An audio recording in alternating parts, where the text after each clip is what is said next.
नमस्कार, मैं हूं संतोष जगताप, सेल्स और मार्केटिंग ट्रेनर, मोटिवेशनल स्पीकर। आप सभी का स्वागत है मेरे चैनल सेल्समैन नंबर 1 में। दोस्तों, आज की हमारी वीडियो के डिस्कशन का टॉपिक है एफएमसीजी कंपनियां अपने प्रोडक्ट का सेल कैसे बढ़ाए।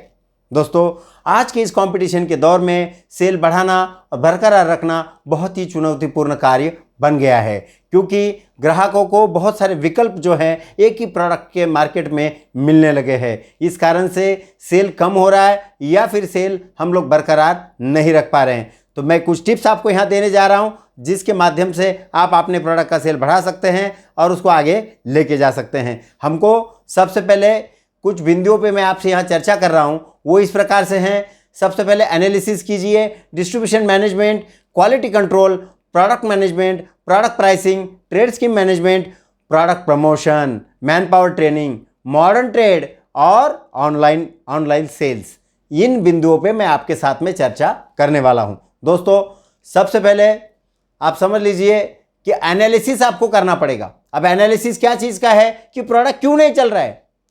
डिस्ट्रीब्यूशन में प्रॉब्लम है, क्वालिटी में प्रॉब्लम है, सप्लाई में इशू है या प्राइसिंग में इशू है। ये आपको रिसर्च करना पड़ेगा, आपको रिसर्च करना चाहिए, मार्केट में आपके लोग भेजना चाहिए और रिसर्च करके लाके आपको एक जो रिजल्ट आता है और जो करेक्शन करने की ज़रूरत है वहाँ आपको करेक्शन करना पड़ेगा और आगे जाना पड़ेगा। दूसरा, इसमें प्रोडक्ट की क्वालिटी, सब चीज़ इसी पॉइंट पे डिपेंडेड है। दोस्तों, अगर आपके प्रोडक्ट की क्वालिटी अच्छी नहीं होगी तो ग्राहक उसको आज एक्सेप्ट नहीं करेगा। एक बार तो लेगा लेकिन दोबारा से नहीं लेगा। ग्राहकों को लॉयल बनाना चाहते हो, बार बार आपका प्रोडक्ट खरीदने के लिए ग्राहक वापस आए ऐसा आपको लगता है, तो बेहतरीन से बेहतरीन क्वालिटी का प्रोडक्ट मार्केट में दीजिए ताकि आपका सेल बढ़ सके। दोस्तों, आज ग्राहकों की ज़रूरतें बदल रही है, बदलती हुई ज़रूरत के हिसाब से क्वालिटी में आपको उसी प्रकार के चेंजेस जो है मॉडर्न समय के हिसाब से ग्राहकों की ज़रूरत को ध्यान में रखते हुए आपको चेंजेस करने की ज़रूरत है या फिर उसको नया रूप देने की ज़रूरत है, वो आपको करना पड़ेगा, तभी जाके आपके प्रोडक्ट का सेल बढ़ सकता है। दूसरा है पैकेजिंग। दोस्तों, आज के दिन में इस पैकेजिंग इंडस्ट्री में बहुत ही रिवोल्यूशन आ गई है, क्योंकि वर्ल्ड वाइड जो आज क्रांति पैकेजिंग में आई है, नई नई टेक्नोलॉजी की उसमें आई है, उस कारण से बहुत ही बेहतरीन से बेहतरीन प्रोडक्ट की जो पैकेजिंग है वो मार्केट में बन रही है। तो आपको भी मार्केट के हिसाब से प्रोडक्ट की जो पैकेजिंग है वो मैनेज करना पड़ेगी, अच्छी पैकेजिंग देना पड़ेगी, अट्रैक्टिव पैकेजिंग देना पड़ेगी, तभी जाके ग्राहक आपके प्रोडक्ट को खरीदेगा। ये एक बहुत बड़ा अट्रैक्शन उसके सामने हो सकता है। दूसरा है, इसमें आपके प्रोडक्ट का डिस्ट्रीब्यूशन नेटवर्क बढ़ाइए। यदि आपने प्रोडक्ट अच्छा बना लिया, सब कुछ अच्छा है, लेकिन मार्केट में आपका नेटवर्क ही नहीं है, तो आपका प्रोडक्ट नहीं बिकने वाला। आपको क्या करना है, आपके प्रोडक्ट का आपको सेल बढ़ाना है तो आपको माइक्रो डिस्ट्रीब्यूशन नेटवर्क बढ़ाना पड़ेगा। छोटे छोटे दुकानदार तक आपको पहुंचना पड़ेगा, तभी जाके आपका प्रोडक्ट मार्केट में पॉपुलर होगा और उसका सेल बढ़ सकता है। दूसरा, प्रोडक्ट में फ्रेशनेस मेंटेन करें।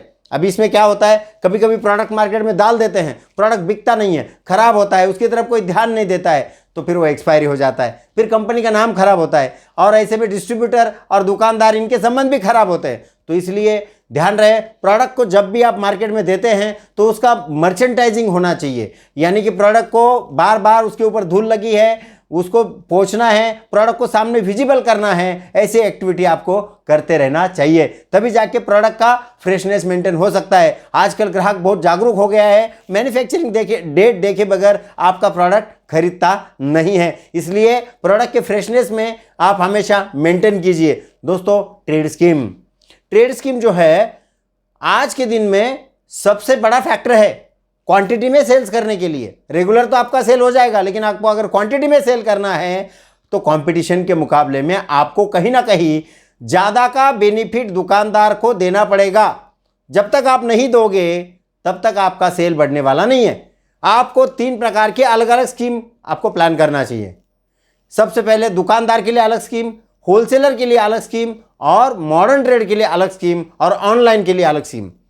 आप देखिए, हर कोई प्रोडक्ट है ना, अमेज़ॉन पे इतना सस्ता बिकता है, मार्केट में उसकी प्राइसिंग अलग होती है। डीमार्ट में प्रोडक्ट अलग भाव में बिकता है और किराना दुकान में अलग भाव में बिकता है। तो ये मार्केट का आज के दिन में ट्रेंड बन गया है। तो आपको कंपनियों को क्या करना चाहिए कि जो प्रोडक्ट है उसकी उसी प्रकार की स्कीम आपको अलग अलग प्लान करना चाहिए ताकि आपस में उनका टकराव ना हो।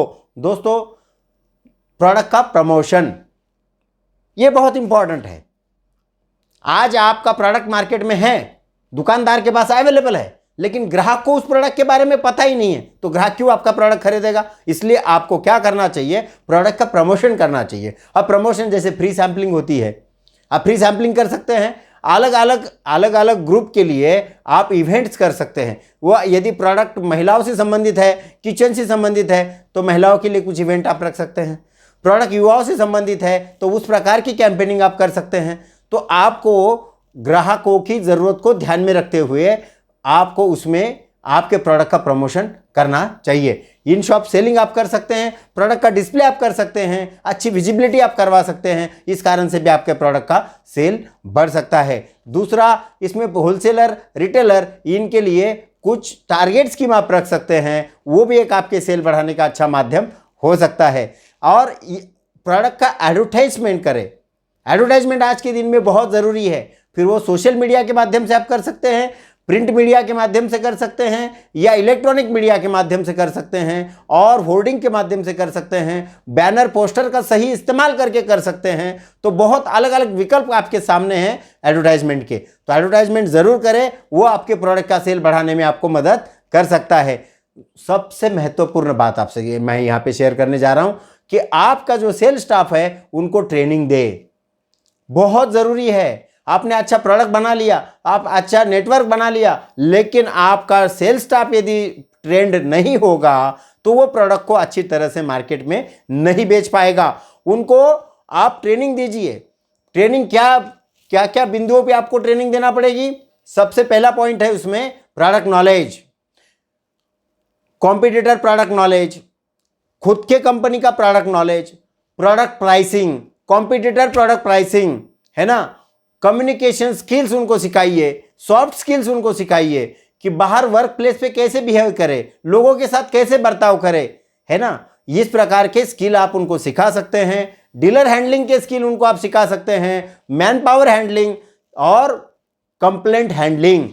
दोस्तों, अगर आप मार्केट में हैं तो आपको कंप्लेंट, अच्छा प्रोडक्ट हो तो भी कंप्लेंट कभी ना कभी आएगी। तो कंप्लेंट आती है तो कंप्लेंट हैंडलिंग करना और उसका सॉल्यूशन उस ग्राहक को निकाल के देना वो बहुत ज़रूरी है। दोस्तों, इस प्रकार की ट्रेनिंग यदि आप आपके स्टाफ को देते हैं, सेल स्टाफ को, तो आपकी सेल बढ़ सकती है। बढ़ने से उसे कोई नहीं रोक सकता। दोस्तों, सबसे ज़रूरी चीज़, मॉडर्न ट्रेड का महत्व पहचानिए।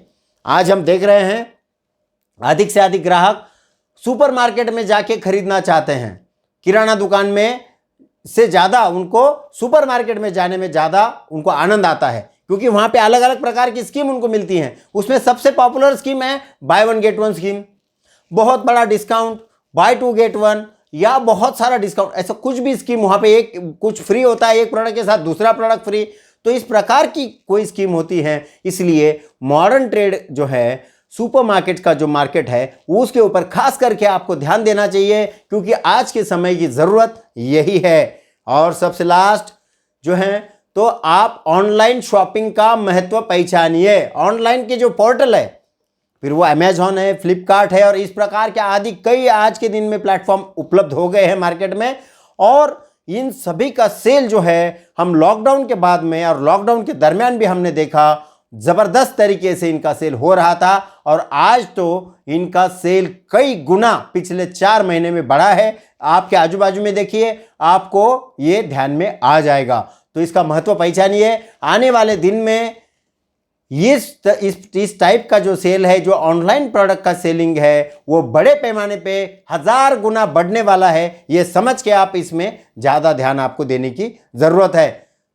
सबसे महत्वपूर्ण बात, सेल यदि आप करना चाहते हैं ज़्यादा से ज़्यादा, तो आपके प्रोडक्ट का जो सप्लाई है मार्केट में, उसको साल भर एक जैसा रखें। नहीं तो एक महीने में प्रोडक्ट है, अगले महीने में अवेलेबल नहीं है, तो ऐसा रहेगा तो प्रोडक्ट का सेल नहीं हो पाएगा। ग्राहकों को विश्वास होना चाहिए कि ये प्रोडक्ट मैं यदि लेता हूं तो ये प्रोडक्ट मुझे साल भर मिलता है। ये विश्वास कायम रखने के लिए आपको साल भर प्रोडक्ट का जो सप्लाई है वो कायम रखना चाहिए। फिर वो तेजी हो या मंदी हो, लेकिन आपको सप्लाई जारी रखना चाहिए। और सबसे महत्वपूर्ण बात, जो भी एक्टिविटी आप कर रहे हैं उसमें सबका निचोड़ मैं आपको एक लाइन में अभी बता दूं, तो ग्राहकों की बदलती ज़रूरतों को ध्यान में रखते हुए आप प्रोडक्ट को बेचिए और ग्राहकों की ज़रूरत को ध्यान में रखिए, तभी जाके आप आपके प्रोडक्ट का सेल कर पाएंगे और बढ़ा पाएंगे। मुझे विश्वास है आपको ये वीडियो पसंद आया होगा। थैंक यू वेरी मच दोस्तों।